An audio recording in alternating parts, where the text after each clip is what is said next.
Jack and Pip's classroom volcano demonstration. In today's science moment, Jack and Pip prepare a volcano model right in the classroom. Jack and Pip begin by placing baking soda into a small container, about 2 tablespoons. Then add a few drops of red food coloring and a drop of dish soap. The dish soap will help create thick, bubbly foam during the eruption.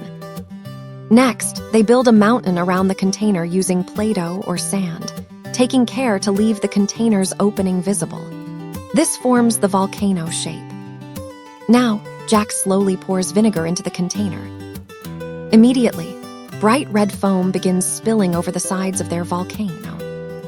The teacher explains that a chemical reaction is happening between the vinegar, an acid, and the baking soda, a base, producing carbon dioxide gas that pushes the bubbly foam upward, just like volcanic lava. Pip watches as the foam flows down the mountain, seeing how the red color makes it look like real lava. The soap makes the foam thick and long-lasting.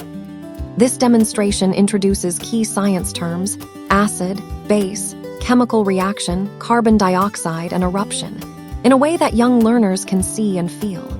It's vivid, engaging, and easy to replicate. To recreate this in the classroom, gather your materials: baking soda, vinegar, red food coloring, dish soap, and a container with a mound of Play-Doh or sand. Students observe and connect scientific words with the visual reaction. Thanks for joining Jack and Pip for this bubbling science moment.